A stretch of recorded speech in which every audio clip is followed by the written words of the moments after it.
Dear students, today we will discuss the next topic, environment and health. The next topic is noise.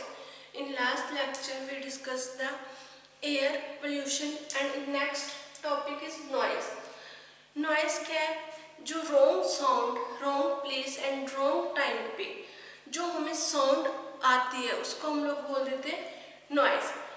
It is the wrong sound, wrong place, wrong time is called noise. इसमें जो noise है वो क्या है, अलग अलग हमारे जो सेंसिटिविटी नॉइस की वो वेरी करती है फ्रॉम पर्सन टू पर्सन, कि किस पर्सन को, हर एक पर्सन की अपनी अपनी जो है रेंज है कि उसमें किस टाइप की जो है जो हमारे साउंड है उसको कितनी रेंज तक जो साउंड है उसको नॉइज फील हो रहा है, उसका मीन्स ये पर्सन टू पर्सन वेरी करेगी. जो मोर पॉपुलेशन है is increased due to the development of industry, heavy machinery, technology. जो ज़्यादा हमारे पास इस टाइम जो नॉइज पर जो प्रोड्यूस करने के जो ज़्यादा हमारे पास जो रिस्पॉन्सिबल है वो कौन कौन है? इंडस्ट्री रिस्पॉन्सिबल है, हैवी मशीनरी होगी, टेक्नोलॉजी है जो आजकल की, वो इस चीज़ के लिए नॉइज पोल्यूशन के लिए रिस्पॉन्सिबल है. जो नॉइज पोल्यूशन है ये हमारी जो हेल्थ है उसके ऊपर बहुत ज़्यादा इफ़ेक्ट करता है. इसमें जो हमारे पास मेनली जो इसके नॉइज पोल्यूशन के यूनिट है वो है dB, डेसिबल. जिस भी हम लोग जो नॉइज पोल्यूशन को जो है कैलकुलेट करेंगे वो डेसिबल की रेंज में हम लोग कैलकुलेट करेंगे. मैक्सिमम साउंड लेवल कितना होता है हमारा जो साउंड का 85 डेसिबल. 85 से ऊपर जो हमारा मैक्सिमम साउंड लेवल है जिसको हम लोग इंक्रीजिंग जो हाई लेवल में जिसको हम लोग काउंट करते हैं. अब जो नॉइज़ है घरों में जैसे क्लासरूम हो गया, घर हो गए, उनमें स्टूडेंट्स का लाउड नॉइज़ हो गया, या फिर चिल्ड्रन जो घरों में होते हैं उनमें भी जब वो ज़्यादा शोर मचाते हैं वो हम लोग किस कैटेगरी में काउंट करते हैं? नॉइज़ की कैटेगरी में.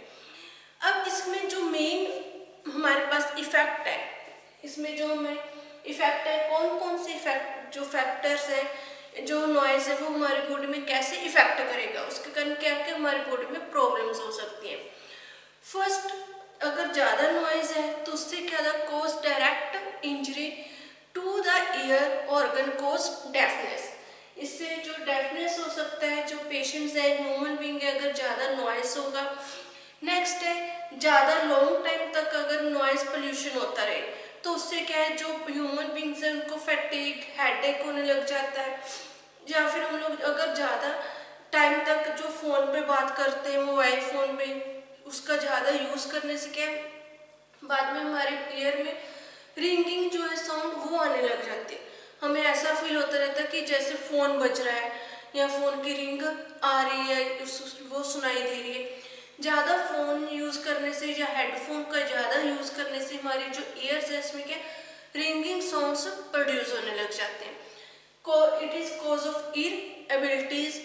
नेक्स्ट है, फोर्थ पॉइंट है, नो प्रॉपर कंसंट्रेटिंग. अगर साउंड पोल्यूशन ज़्यादा होगा, नॉइज पोल्यूशन, तो उससे जो है वो कंसंट्रेशन, जो ह्यूमन बीइंग है वो प्रॉपरली कंसंट्रेशन नहीं कर पाएगा. नेक्स्ट है, स्लीप डिस्टर्बेंस हो जाएगी. जो हैबिट ज़्यादा लाउडली बोलने की आदत पड़ जाती है, habit of loud speaking develops. ज़्यादा लाउडली बोलने की आदत पड़ जाएगी, क्योंकि अगर शोर होगा, शोर में हम लोग के किसी को आवाज़ लगा रहे हैं तो दूसरे पर्सन तक हमारी आवाज़ जो है वो नहीं पहुंच पाती, इसलिए हमें ज़्यादा लाउडली बोलना पड़ता है, जिसके कारण वो रोज़ का काम होने के कारण हमें जो है हैबिट पड़ जाएगी लाउडली बोलने की. जो इंडस्ट्रीज में होते हैं पर्सन्स, वर्कर्स होते हैं, या फिर जो जहाँ पर ज़्यादा लाउड हो वहाँ पर जो वर्कर्स काम करते हैं उनमें ये मेनली हैबिट होती है, क्योंकि इंडस्ट्रीज में मशीन्स चलती हैं जिनके कारण जो पर्सन की एक दूसरे की आवाज़ नहीं सुनाई देती तो उनको लाउडली बोलना पड़ता है. नेक्स्ट है, जो इसका इफेक्ट जो हार्ट के पेशेंट्स होते हैं उनको ज़्यादा इफेक्ट होता है. ज़्यादा एकदम से साउंड ज़्यादा इंक्रीज होने से हार्ट अटैक होने के भी चांसेस हो जाते हैं. उसके बाद है हमारा 8th जो पॉइंट है वो है फिजियोलॉजिकल चेंज. फिजियोलॉजिकल चेंज में क्या है, जैसे एग्जाम्पल बीपी का इंक्रीज होना, हार्ट बीट इंक्रीज हो जाना और हार्ट अटैक आ जाना, ये भी फिजियोलॉजिकल चेंजेस हैं हमारे। अगर नॉइज पोल्यूशन ज़्यादा, उसका जो हमारी हेल्थ पे इफेक्ट पड़ेगा, वो ये सारे हमने जो फैक्टर्स थे वो डिस्कस किए। अब अलग अलग जो हमारे पास रेंजेस है नॉइज पोल्यूशन की, जो विस्परिंग है उसकी रेंज जो है, जो बर्ड्स है, पक्षी है जो आपस में विस्परिंग करते हैं, उसकी जो हमारे पास रेंज है वो है 20 dB decibel. Next quite library में, अगर हम लोग लाइब्रेरी में स्टडी करने जाते हैं तो वहाँ पर भी जो हमारा नॉइस है वो कितना होता है 40 dB। नॉर्मल कंजर्वेशन 60 dB है उसकी range. Vehicular noise 70 to 80, printing press की 80 dB है डेसिबल। मोटर कार हॉर्न्स की जो रेंज है वो 100 से 120। नेक्स्ट इसमें ट्रेन की जो हमारे पास साउंड है, नॉइस है, वो आता है 110। एंड जो जेट एरोप्लेन होती है उसकी सबसे ज़्यादा जो है नॉइस पोल्यूशन प्रोड्यूस करता है, उसकी रेंज है 140 dB। अब जो नॉइस पोल्यूशन है, नॉइस पोल्यूशन क्या है, ज़्यादा इंक्रीज होने से मेनली जो आजकल व्हीकल्स में जो हॉर्न लगते हैं उसके कारण में ज़्यादा नॉइस पोल्यूशन प्रोड्यूस होता है। नेक्स्ट इसको हम लोग कंट्रोल कैसे कर सकते हैं, हमने इफेक्ट स्टडी की है, उसके बाद हमारे पास कंट्रोल कैसे करेंगे, प्रिवेंशन एंड कंट्रोल।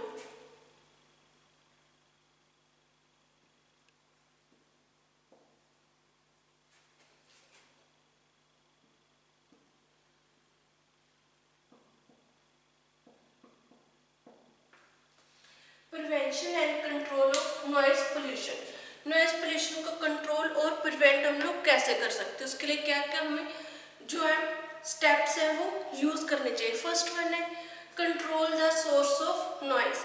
जो नॉइस प्रोड्यूस कर रहे हैं सोर्सेज, उनके ऊपर कंट्रोल करना है। जैसे एग्जांपल है, अगर हम लोग किसी इंडस्ट्री में हैं या फिर घर में कोई भी हमारी मशीनरी है जो ऑयल जो साउंड प्रोड्यूस कर रही है, नॉइस प्रोड्यूस कर रही है, उसको प्रॉपरली ग्रीस करना, ऑयल देना और उनकी प्रॉपरली रिपेयर करवाना।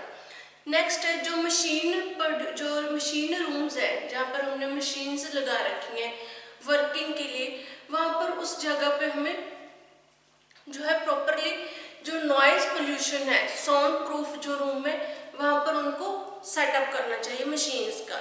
जिन मशीन्स का ज़्यादा नॉइस प्रोड्यूस होता है ड्यूरिंग वर्क के, तो उनके लिए हमें स्पेशल रूम्स अरेंज करने चाहिए जो है साउंड प्रूफ रूम, कि जो बाहर जो साउंड है वो ना जाए। सेकंड है no sound absorbers. Sound absorber में जैसे एग्जांपल है पॉलीएस्टर्स, जैसे जो फोम्स होते हैं, जो गद्दे होते हैं, उसी की तरह ही हमारे पास पॉलीएस्टर्स के फोम्स अवेलेबल होते हैं जिनको हम लोग रूम्स में अंदर लगवाते हैं, जिससे क्या है कि जो अंदर का नॉइस है और बाहर का नॉइस है वो अंदर नहीं आता और बाहर का नॉइस अंदर नहीं आता और अंदर का जो नॉइस है, साउंड है, वो बाहर नहीं जाती।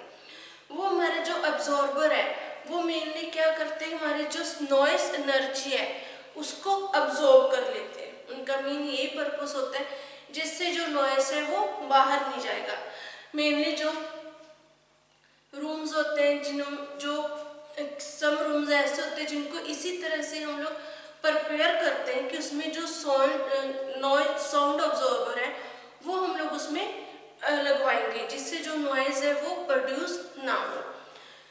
नेक्स्ट उसके बाद है कि जो हमारे पास जो ज़्यादा हमारे पास जो 100 डेसिबल से ज़्यादा जो भी हमारे पास नॉइज है, जैसे फैक्ट्रीज में जो वर्कर्स काम करते हैं वो आपस में क्या है आवाज़ नहीं सुन पाते हैं, वहाँ पर मशीन्स का बहुत ज़्यादा जो वो साउंड प्रोड्यूस करती हैं। उसके लिए उन वर्कर्स को अपने जो ईयर्स में ईयर प्लग का यूज़ करना चाहिए जिससे जो उनकी हेल्थ पे साउंड का कोई इफेक्ट ना हो। नेक्स्ट इसमें हमारे पास पॉइंट है no horn near hospitals and schools. जहाँ पर अगर किसी भी एरिया में हॉस्पिटल्स है रोड पर या फिर जो स्कूल्स है वहाँ पर जो हॉर्न है उनका कम से कम यूज़ करना, जिससे जो है डिस्टर्बेंस ना हो और जो स्टूडेंट्स हैं उनकी जो कंसंट्रेशन है वो डिस्टर्ब ना हो, वो प्रॉपरली कंसंट्रेट कर सके। और जो हॉस्पिटल्स हैं उनमें पेशेंट्स हैं उनको ज़्यादा डिस्टर्बेंस ना हो। नेक्स्ट जो रेजिडेंशियल एरिया होता है वहाँ पर जो है व्हीकल्स का जो यूज़ है वो कम से कम हो। अगर रेजिडेंशियल एरिया में जो व्हीकल्स का ज़्यादा आना जाना है, ज़्यादा व्हीकल्स वहाँ से आते जाते हैं, तो हॉर्न का भी ज़्यादा यूज़ होगा। जब हॉर्न्स का यूज़ होगा व्हीकल्स की जो आवाज़ है वो डिस्टर्बेंस क्रिएट करेगी। नेक्स्ट है जो लाउड स्पीकर्स होते हैं विलेजेस में या कहीं पर भी जो लाउड स्पीकर का यूज़ होता है उनको टोटली बैन कर देना चाहिए 9 PM से लेकर 6 AM तक। नेक्स्ट जो प्रेशर हॉर्न है उनको प्रॉपरली बैन करना चाहिए, क्योंकि जो प्रेशर हॉर्न है वो बहुत ज़्यादा पोल्यूशन क्रिएट करते हैं। जो हम लोग घरों में टीवी रेडियो यूज़ करते हैं देखते हैं, उनका भी जो वॉल्यूम है वो हमें स्लो रखना चाहिए। ये था हमारा नॉइज पोल्यूशन। नॉइज पोल्यूशन का जो रॉन्ग प्लेस रॉन्ग साउंड हमारे जो रॉन्ग टाइम पे हमें प्रोड्यूस होती है उसको हम लोग बोल देते हैं नॉइज। नेक्स्ट हमारा टॉपिक है लाइटिंग।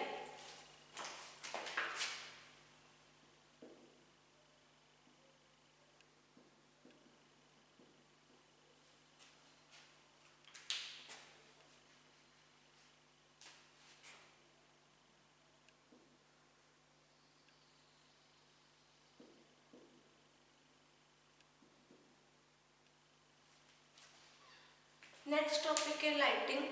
लाइटिंग का मीनिंग कि जो गुड लाइट है, good light of place work street road, ये ज़्यादा हमारे लिए जो बहुत ज़्यादा नेसेसरी है जो गुड लाइट है। अगर जो प्रॉपरली हमें लाइट प्रोड्यूस नहीं होगी तो हम लोग क्या प्रॉपरली वर्क नहीं कर पाएंगे। अगर डिम लाइट है या फिर बहुत ज़्यादा जो स्ट्रॉन्ग लाइट है उसमें भी जो ह्यूमन बींग्स है वो प्रॉपरली वर्क नहीं कर पाता। जो लाइट है, लाइट हमारे पास 2 टाइप की होती है, आर्टिफिशियल और नेचुरल लाइट।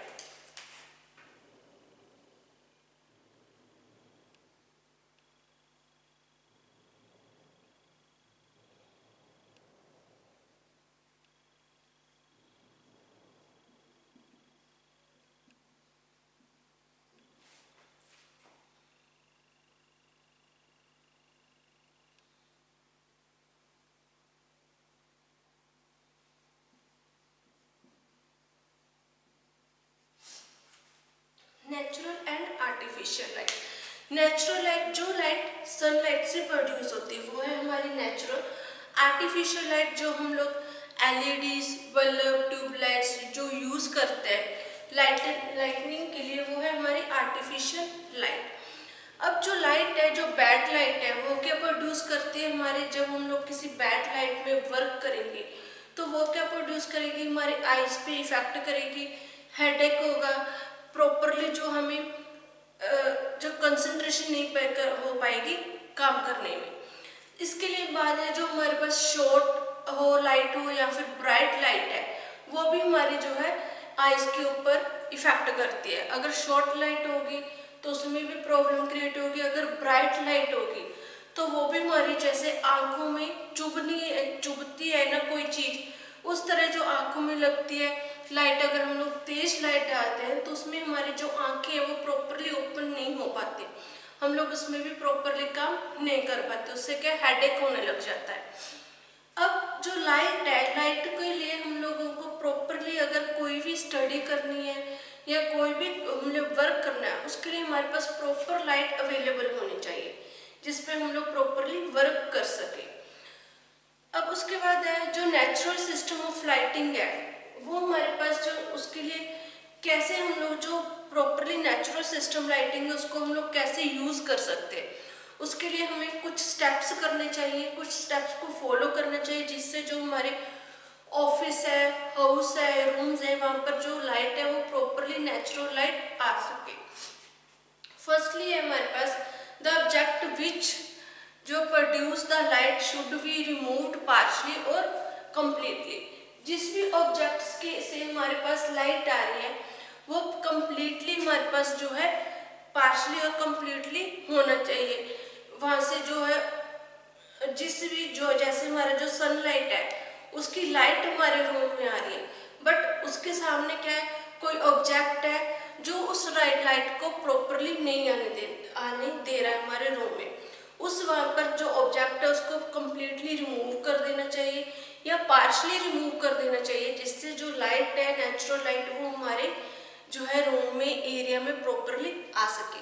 सेकेंडली है प्रॉपरली विंडो बनाना रूम्स में, उसी लोकेशन में जहाँ नंबर, ज़्यादा नंबर्स में विंडो को बनाना, कि अगर आपका जो रूम है वो कहीं इस जगह पर है जहाँ पर लाइट प्रॉपर नहीं आ रही, तो आपको उस रूम में विंडोज़ की जो नंबरिंग है वो ज़्यादा रखनी चाहिए। 2 या 3 विंडोज़ बनानी चाहिए, जिससे क्या है जो प्रॉपरली लाइट है वो आपके रूम में अवेलेबल हो सके। नेक्स्ट है वी कैन नॉट डिपेंड, जो हमारे प्रॉपरली जो डोर्स हैं, जहाँ होम है, अगर हमारा जो घर है वो प्रॉपरली क्लोज है, तो उसके लिए हमें लाइटिंग के जो प्रोसेस है, प्रॉपरली जो लाइटिंग की जो स्पेस है वो बनानी चाहिए, जिससे हमारे घर में अंदर प्रॉपरली लाइट जा सके। क्योंकि नॉर्मली हम लोग जो सारा दिन आर्टिफिशियल लाइट पर भी डिपेंड नहीं रह सकते और पूरा दिन हम लोग नेचुरल लाइट पर भी डिपेंड नहीं रह सकते। हमें आर्टिफिशियल और जो नेचुरल लाइट है उन दोनों की ज़रूरत होती है 24 आवर्स में। इसलिए we can not depend upon the natural light and artificial light. Natural light का हम लोग यूज़ नहीं कर पाते ड्यूरिंग नाइट और क्लाउडी टाइम में। अगर नाइट होगी तो उस टाइम भी हमें आर्टिफिशियल जो लाइट्स हैं उनका यूज़ करना पड़ेगा। इसलिए हमें जो अपने रूम्स में है सीलिंग इस तरह करवानी चाहिए कि जो हमारी लाइट्स हैं, जो आर्टिफिशियल लाइट्स हैं, उनका हम लोग प्रॉपरली उसमें हम लोग अटैच कर सके, उसको प्रॉपरली वहाँ पर हम लोग सेटअप कर सके उनका, कि हमारे जो रूम है उसमें प्रॉपरली लाइट आ सके। उसके बाद हमारे पास है जो लाइटिंग है, लाइटिंग का हम लोग उनका प्रॉपर ओरिएंटेशन, इंटीरियर जो डिज़ाइन करेंगे वो इस तरह हमें इंटीरियर डिज़ाइन करना है अपने घर का, कि हमारे घर में जो प्रॉपरली नेचुरल और आर्टिफिशियल जो लाइट है उसका प्रॉपर अरेंजमेंट हो सके, उसमें हमें कोई जो प्रोड्यूस दिक्कत जो प्रॉब्लम फील नहीं होनी चाहिए।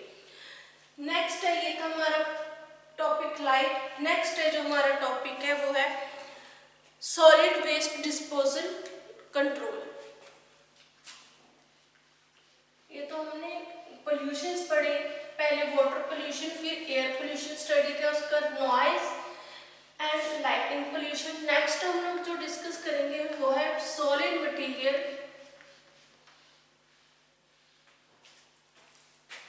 जो हमारे सॉलिड मटेरियल्स है उसको कैसे कंट्रोल करना है और कैसे उसका प्रॉपरली जो है उसको हम लोग डिस्पोजल करना है। Solid waste disposal and control.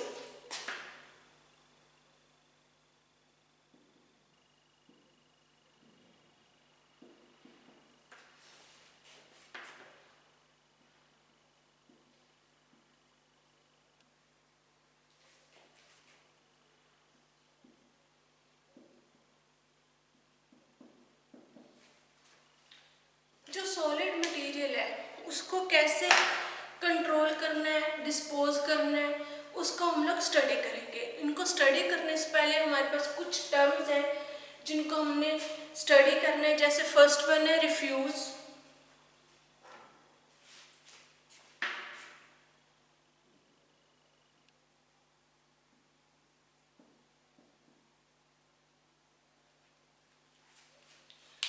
Refuse का मीनिंग है कि जो सॉलिड मटेरियल है हमारे पास, जो सॉलिड वेस्ट मटेरियल है, उस चीज़ को हम लोग बोल देते हैं रिफ्यूज। जो हमारा घरों में वेस्ट मटेरियल निकलता है या हमारे कहीं पर भी जो वेस्ट सॉलिड मटेरियल पड़ा है वो हमारा क्या कहलाता है, रिफ्यूज। सेकंड है स्कैवेंजिंग।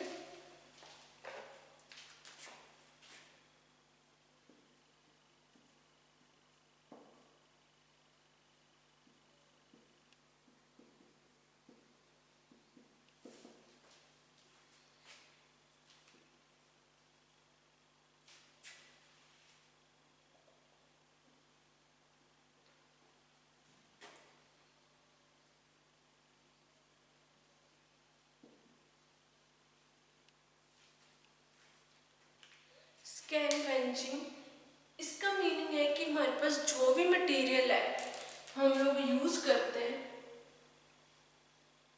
जो भी हम लोग रिफ्यूज मटेरियल है यूज करते हैं, उस मटेरियल को जो प्रॉपरली डन करेंगे, जो प्रॉपरली उस मटेरियल को जो वहाँ से हटाने के लिए जो भी लेबर हम लोग यूज़ करते हैं उसको हम लोग बोलते हैं स्कैवेंजिंग।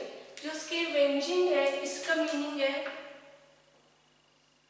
जैसे जो हमारे गवर्नमेंट की तरफ से सफाई कर्मचारी होते हैं वो क्या काम करते हैं, वो मैन्युअली जो हमारा सॉलिड मटेरियल है उसको रिमूव कर देते हैं।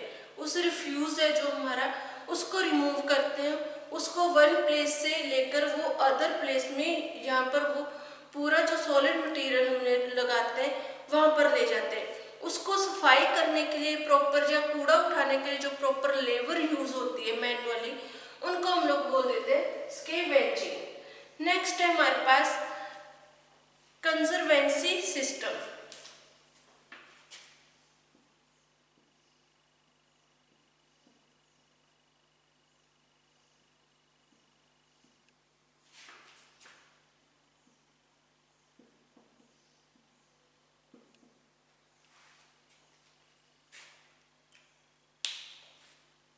कंजर्वेंसी सिस्टम, कंजर्वेंसी सिस्टम क्या है कि collection of disposal of human excrete by manual labour.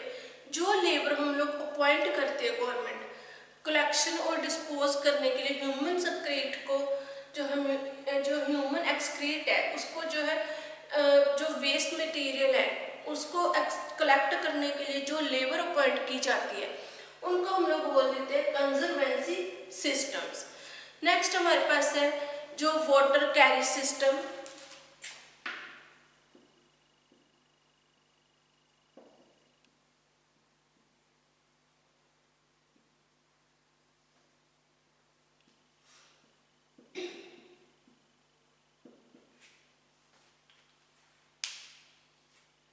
जो वाटर कैरी सिस्टम है इसमें जो हम लोगों का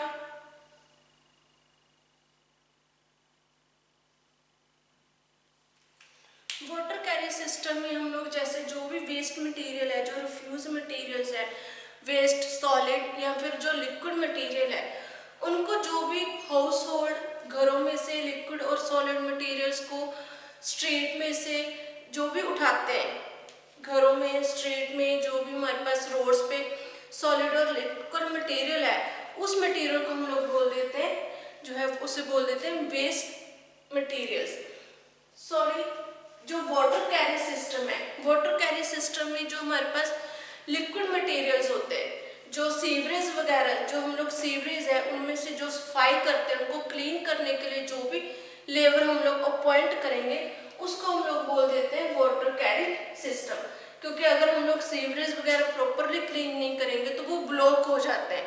उनको क्लीन करने के लिए हम लोग उन्हें जो भी लेबर अपॉइंट करते हैं उनको हम लोग वाटर कैरी सिस्टम बोल देते हैं। जो सिटीज़ है वहाँ पर तो सीवरेज को हम लोग क्लीन करते हैं, जो रूरल एरियाज है वहाँ पर जो हमारे स्ट्रीट्स हैं उनको साफ करने के लिए भी हम लोग जो लेबर यूज़ करते हैं, जो लेबर वर्किंग करती है उनके लिए वो है हमारी वाटर कैरेज सिस्टम। नेक्स्ट है हमारा वेस्टेज।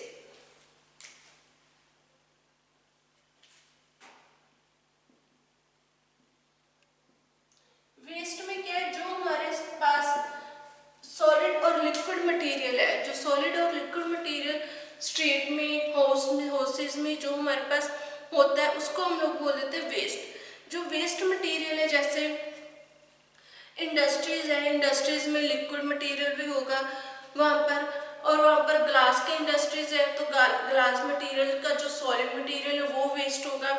अगर पेपर इंडस्ट्री है तो उसमें जो हमारे पास उसके रिगार्डिंग जो भी मटेरियल यूज होता है पेपर बनाने के लिए वो सॉलिड और लिक्विड मटेरियल है उसको हम लोग वेस्ट कहेंगे, वेस्ट मटेरियल होगा हमारा।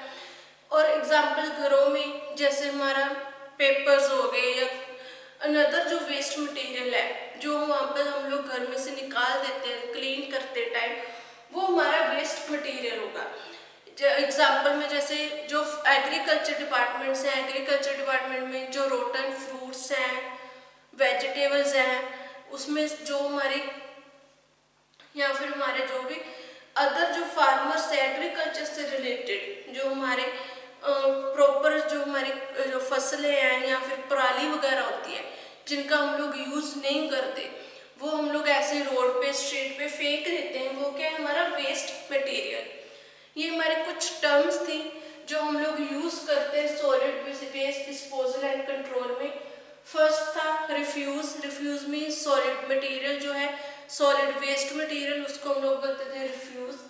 स्कैवेंजिंग, जो हमारा जो लेबर हम लोग मैनुअली काम करती है उस रिफ्यूज मटेरियल को क्लीन करने के लिए, जैसे हमने सिटीज में देखा है कि हमारे पास क्या है, रोड पर बहुत बड़े बड़े सॉलिड मटेरियल पड़ा हुआ होता है, वेस्ट मटेरियल जो कूड़ा करकट है। उस कूड़ा करकट को उठाने के लिए जो लेबर प्रॉपर्ली काम करती है उसको हम लोग बोल देते हैं scavenging. Conservancy system, conservancy system में जो ह्यूमन के एक्सक्रीट को कलेक्ट करने के लिए जो लेबर हमने वर्किंग पे लगा रखे गवर्नमेंट ने, उसको बोल देते हैं कंजर्वेंसी सिस्टम।